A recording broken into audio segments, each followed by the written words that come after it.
एक बार Marcus Aurelius ने कहा था, आत्मा अपने विचारों के रंग से रंग जाती है। यह उद्धरण सकारात्मक और सात्विक विचारों को विकसित करने के महत्व पर जोर देता है। सकारात्मक मानसिकता का पोषण करके हम अपनी आत्मा की स्थिति को प्रभावित कर सकते हैं और आंतरिक सद्भाव और संतुष्टि पा सकते हैं। मार्कस ऑरेलियस ने कहा, युद्ध उन लोगों के लिए मधुर है जिन्होंने कभी इसका अनुभव नहीं किया है। ये रोमांच का आकर्षण, जीत का रोमांच और महिमा का वादा है। ये युद्ध के मैदान का सौहार्द है और ये जानकर संतुष्टि है कि कोई अपने से बड़े उद्देश्य के लिए लड़ रहा है, लेकिन युद्ध क्रूर, अक्षम्य और दुखद भी है। यह निर्दोष जिंदगियों की मौत और विनाश है। ये परिवारों का टूटना और समुदायों का क्षरण है। ये मन और शरीर के घाव हैं जो जीवन भर रहेंगे।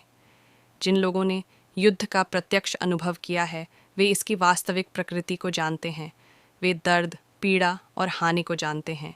वे जानते हैं कि युद्ध कुछ भी हो सकता है। अपने घरों पर बमबारी होने पर, बच्चों के रोने की आवाज़, युद्ध के मैदान में खून और शवों का दृश्य, मृत्यु और क्षय की गंध, भय और निराशा का स्वाद, अकेलेपन और हानि का स्पर्श। युद्ध कोई खेल नहीं है। ये कोई खेल नहीं है। ये धरती पर नर्क है। और फिर भी इन सब के बावजूद मानव इतिहास में युद्ध एक निरंतरता बनी हुई है। हम क्षेत्रीय विवादों से लेकर वैचारिक मतभेदों तक विभिन्न कारणों से युद्ध लड़ते रहते हैं, लेकिन युद्ध के परिणाम हमेशा एक जैसे होते हैं: मृत्यु, विनाश और पीड़ा। तो फिर हम युद्ध क्यों जारी रखते हैं? हम इसके झूठे वादों से क्यों बहकते हैं? शायद ऐसा इसलिए है क्योंकि हम युद्ध की असली कीमत भूल गए हैं। शायद ऐसा इसलिए है क्योंकि हम दूसरों की पीड़ा के प्रति सुन्न हो गए हैं। शायद ऐसा इसलिए है क्योंकि हम इतने अहंकारी हो गए हैं कि हम यह विश्वास नहीं कर पाते कि हम अपनी समस्याओं को शांति से हल कर सकते हैं। कारण चाहे जो भी हो, हमें यह कभी नहीं भूलना चाहिए कि युद्ध कभी भी उत्तर नहीं होता। यह हमेशा अंतिम उपाय होता है, और यह हमेशा एक त्रासदी है। हमें एक ऐसी दुनिया बनाने का प्रयास करना चाहिए जहां युद्ध की कोई आवश्यकता न हो। एक ऐसी दुनिया जहां हम अपने मतभेदों को शांतिपूर्ण ढंग से सुलझा सकें। मार्कस ऑरेलियस का मानना था कि रात की आदतें बहुत महत्व रखती हैं, क्योंकि वे दिन के बाकी समय के लिए दिशा तय करती हैं। रात के घंटों के दौरान एक शांतिपूर्ण और उद्देश्यपूर्ण मानसिकता विकसित करके हम उस ऊर्जा को अपने जागने के घंटों में ले जा सकते हैं। लचीलापन, ध्यान केंद्रित करने और संतुष्टि की भावना को बढ़ावा दे सकते हैं। अपनी शिक्षाओं में प्रतिकूल परिस्थितियों में भी अक्सर मन की लचीलापन और संसाधनशीलता के महत्व पर जोर दिया जाता है। वह कहते थे कि मन ही शक्ति का सच्चा स्रोत है और व्यक्ति को इसे चिंतन और ज्ञान के माध्यम से विकसित करना चाहिए। युद्ध के समय में जब शरीर थक जाता है और रक्त बहना बंद हो जाता है, तो मन को सतर्क और स्थिर रहना चाहिए, क्योंकि मन ही जीवित रहने की कुंजी है। स्टोइकिज्म में वे अक्सर कहते थे, मन वह है जो शरीर को जीवन देता है, और जब यह चला जाता है तो शरीर नहीं रह जाता है। इसी भावना के साथ हमें अपने मन को संजोना चाहिए, ज्ञान और समझ के साथ उसका पोषण करना चाहिए, क्योंकि मन के माध्यम से ही हम कठिन से कठिन परिस्थितियों पर भी विजय पा सकते हैं। रात की आदतें जो संभावित रूप से किसी के जीवन को बदल सकती हैं, साथ ही स्टोइक्स के नियम भी। मुझे अपनी व्यक्तिगत संभावनाओं के अनुरूप आपकी जिज्ञासाओं का समाधान करने की अनुमति दें। स्टोइक सिद्धांतों के बीच दो सबसे महत्वपूर्ण आदतें आत्म प्रतिबिंब और वर्तमान क्षण को अपनाने की प्रथाएं हैं। आत्म प्रतिबिंब, जैसा कि स्टोइक्स द्वारा वकालत की गई है, व्यक्ति को अपने विचारों, कार्यों और भावनाओं की जांच करने, आत्म जागरूकता और व्यक्तिगत विकास को बढ़ावा देने की अनुमति देता है। रूढ़िवादिता को समझते हुए आप उनके कार्यों को उनके मूल्यों के साथ बेहतर ढंग से संरेखित कर सकते हैं और समझदार विकल्प चुन सकते हैं। दूसरी ओर, वर्तमान क्षण को अपनाने से आपको अतीत के पछतावे या भविष्य की चिंताओं पर ध्यान केंद्रित करने के बजाय अपना ध्यान यहाँ और अभी पर केंद्रित करने के लिए प्रोत्साहित किया जाता है। यह अभ्यास कृतज्ञता, सचेतनता और लचीलेपन की भावना पैदा करता है, जिससे आप अधिक स्पष्टता और समानता के साथ जीवन की चुनौतियों का सामना करने में सक्षम होते हैं। आपके पास आपके दिमाग पर अधिकार है, बाहरी घटनाओं पर नहीं। इसे समझें और आपको ताकत मिलेगी। यह उद्धरण हमारे नियंत्रण में जो है उस पर ध्यान केंद्रित करने के स्टोइक सिद्धांत पर जोर देता है। मार्कस ऑरेलियस हमें याद दिलाते हैं कि भले ही हम बाहरी परिस्थितियों को नियंत्रित नहीं कर सकते, लेकिन हमारे पास अपने विचारों, दृष्टिकोण और प्रतिक्रियाओं को नियंत्रित करने की शक्ति है। इसे पहचान कर हम आंतरिक शक्ति और लचीलापन पा सकते हैं। आपके जीवन की खुशी आपके विचारों की गुणवत्ता पर निर्भर करती है। यहाँ मार्कस ऑरेलियस हमारी समग्र खुशी को आकार देने में हमारे विचारों के महत्व पर प्रकाश डालते हैं। उनका सुझाव है कि सकारात्मक और सात्विक विचारों को विकसित करके हम अपनी भलाई बढ़ा सकते हैं और जीवन में संतुष्टि पा सकते हैं। एक अच्छा आदमी कैसा होना चाहिए, इस पर बहस करने में अधिक समय बर्बाद न करें। एक बने। आपको उलझने के बजाय अच्छाई को अपनाने पर ध्यान देना चाहिए, जो सदाचारी होने का क्या अर्थ है, न कि इस पर अंतहीन बहस में। मार्कस ऑरेलियस हमसे अपने सिद्धांतों के अनुसार कार्रवाई करने और जीने का आग्रह करते हैं। हमारा सर्वोत्तम संस्करण बनने का प्रयास करते हैं। आत्मा अपने विचारों के रंग से रंग जाती है। इस उद्धरण में मार्कस ऑरेलियस हमारे विचारों के हमारे आंतरिक अस्तित्व पर गहरे प्रभाव पर जोर देते हैं। उनका सुझाव है कि हमारे विचार हमारे चरित्र को आकार देते हैं और हमारी आत्मा की स्थिति को प्रभावित करते हैं। सकारात्मक और सात्विक विचारों को विकसित करके हम एक सदाचारी और सामंजस्यपूर्ण आंतरिक आत्मा का पोषण कर सकते हैं। खुशहाल जीवन बनाने के लिए बहुत कम की आवश्यकता होती है। यह सब आपके भीतर, आपके सोचने के तरीके में है। उनका सुझाव है कि खुशी हमारे भीतर, हमारी मानसिकता और परिप्रेक्ष्य में पाई जाती है। सकारात्मक और कृतज्ञ मानसिकता विकसित करके हम जीवन के सबसे सरल पहलुओं में भी खुशी पा सकते हैं। मार्कस ऑरेलियस का क्षमा की शक्ति और नकारात्मकता से ऊपर उठने में विश्वास था।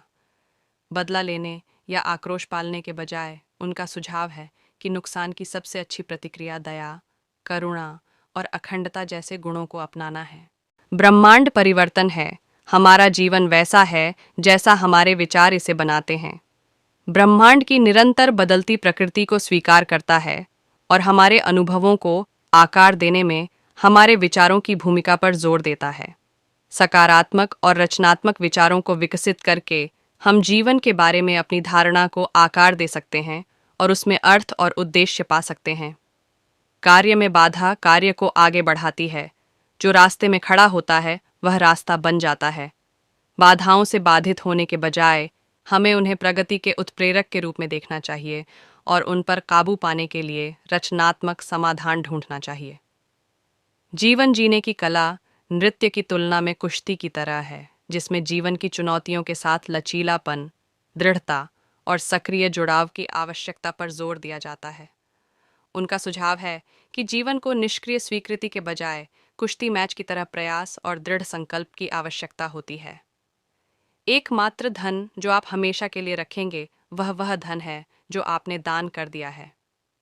इस उद्धरण में मार्कस ऑरेलियस उदारता के मूल्य और भौतिक संपत्ति की क्षणिक प्रकृति पर प्रकाश डालते हैं। उनका सुझाव है कि सच्चा धन देने और साझा करने के कार्य में निहित है, क्योंकि हमारी दयालुता और उदारता का प्रभाव हमारे जीवन काल से परे भी रह सकता है। स्टोइक दर्शन के मूलभूत स्तंभों में से एक सभी चीज़ों की अनित्य प्रकृति की गहन समझ और स्वीकृति है। हर सुबह दुनिया में शोर शुरू होने से पहले इस सच्चाई में खुद को डुबोने के लिए एक पल रुकें। सभी चीज़ों की नश्वरता पर चिंतन करके हम कृतज्ञता, सचेतनता और लचीलेपन की भावना पैदा करते हैं, जिससे हमें जीवन की चुनौतियों को अधिक शांति के साथ नेविगेट करने की अनुमति मिलती है। एक शांत कोने की तलाश करें जहां आप बिना किसी बाधा के बैठ सकें। सुनिश्चित करें कि आपकी मुद्रा आरामदायक और सीधी हो। शांति और सतर्कता के बीच संतुलन का एक भौतिक प्रतिबिंब जिसे आप हासिल करना चाहते हैं। अपनी आंखें बंद करें और ब्रह्मांड के विशाल विस्तार की कल्पना करें। यह हमें आत्मनिरीक्षण और ध्यान के लिए एक शांतिपूर्ण स्थान बनाने के लिए प्रोत्साहित करता है। ब्रह्मांड की विशालता की कल्पना करके हम परिप्रेक्ष्य प्राप्त करते हैं और चीज़ों की भव्य योजना के भीतर अपनी जगह का एहसास करते हैं, जिससे जीवन की बहुमूल्यता और संक्षिप्तता की गहरी समझ को बढ़ावा मिलता है। स्टोइक अभ्यास में गहराई से निहित केवल घटनाओं को रिकॉर्ड करने के बारे में नहीं है, बल्कि यह स्वयं के साथ एक अंतरंग बातचीत है। यह आत्मनिरीक्षण, जमीन पर उतरने और कभी कभी रेचन का कार्य है। आत्म प्रतिबिंब और आत्म अभिव्यक्ति के लिए एक उपकरण के रूप में जर्नलिंग का महत्व। अपने विचारों को लिखकर हम खुद के साथ एक सार्थक संवाद में संलग्न होते हैं, अंतर्दृष्टि, स्पष्टता और भावनात्मक मुक्ति प्राप्त करते हैं। जर्नलिंग एक पवित्र स्थान बन जाता है जहां हमारे अनफिल्टर्ड विचार सांस ले सकते हैं। जैसे ही आप हर सुबह की शुरुआत करते हैं, मन में आने वाले पहले विचारों को लिख लें। वे सपनों के अवशेष, पिछले दिन की भावनाएं या आने वाले दिन के बारे में प्रत्याशा हो सकते हैं। ये शुरुआती फैलाव मानसिक अव्यवस्था को दूर करने में मदद करता है, ठीक उसी तरह जैसे आंगन में गिरे हुए पत्तों को साफ करना। मन को अव्यवस्थित करने के लिए सुबह की जर्नलिंग के अभ्यास पर जोर दिया जाता है। अपने शुरुआती विचारों को पकड़कर हम किसी भी लंबित मानसिक बोझ को छोड़ देते हैं, जिससे दिन की एक नई शुरुआत होती है। यह मन के मलबे को साफ करने, स्पष्टता और ध्यान के लिए जगह बनाने के समान है। कृतज्ञता से परे आत्म प्रतिबिंब में तल्लीन करें। ज्ञान, साहस, न्याय और संयम के स्थिर गुण, यह आपके नैतिक मार्गदर्शक के रूप में कार्य करता है, मार्गदर्शन करता है दिन भर में आपके कार्य और निर्णय। स्टोइक सिद्धांतों और गुणों पर विचार करके हम खुद को एक उच्च नैतिक दिशा निर्देश के साथ जोड़ते हैं। इन गुणों के साथ हम ऐसे इरादे निर्धारित करते हैं जो हमारे व्यवहार और विकल्पों को निर्देशित करते हैं, व्यक्तिगत विकास को बढ़ावा देते हैं और हमारे मूल्यों के साथ तालमेल बिठाते हैं। सकारात्मक और सात्विक विचारों को विकसित करने का महत्व। सकारात्मक मानसिकता का पोषण करके हम अपनी आत्मा की स्थिति को प्रभावित कर सकते हैं और आंतरिक सद्भाव और संतुष्टि पा सकते हैं। विकास के अवसर के रूप में बाधाएं और चुनौतियां।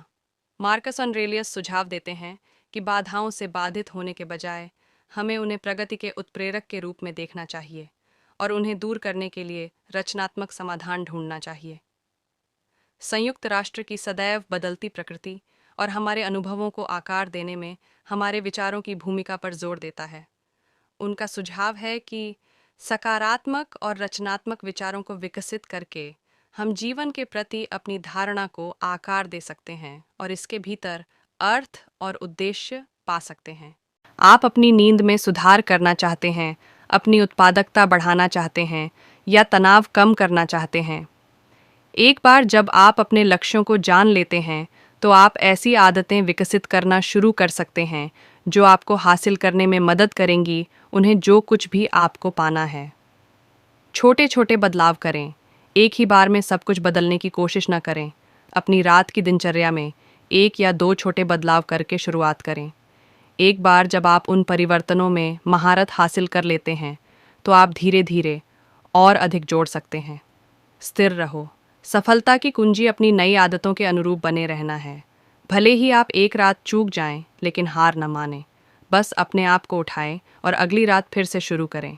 इन युक्तियों का पालन करके आप रात की आदतें बना सकते हैं जो आपको स्वस्थ, खुशहाल और अधिक संतुष्टिदायक जीवन जीने में मदद करेंगी।